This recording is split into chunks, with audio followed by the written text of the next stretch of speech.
يغلق الأبواب ويطفئ الأنوار، ثم يريد أن يفعل ما يغضب الجبار. فأين الله؟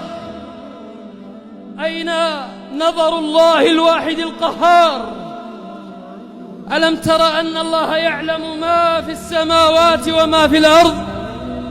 ما يكون من نجوى 3 إلا هو رابعهم، ولا 5 إلا هو سادسهم، ولا أدنى من ذلك ولا أكثر إلا هو معهم أينما كانوا، ثم ينبئهم بما عملوا يوم القيامة. إن الله بكل شيء عليم.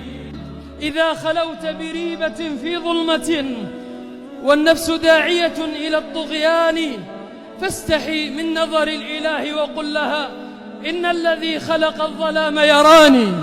نعم، كلنا يعلم أن الله يراه، ولكن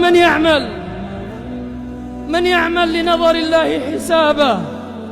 فيا كل من سولت له نفسه أن يرتكب محرما في الخلوات، أنت أيها المسكين يا عبد الله، قل لي بالله عليك، أي أمان حملك على الاغترار؟ أي أمان حملك على الاغترار؟ وأي رجاء جرأك على الأوزار وأغراك بالله الواحد القهار؟ ما الذي بالله جل جلاله أغراك؟ أغرك جميل ستره؟ أم غرك طول إمهاله؟ أم غرك أنه لم يعاجلك بعقوبة بسطا منه لك في مدة التوبة لأنه يريد أن يتوب عليك؟ أغرك ذلك يا عبد الله؟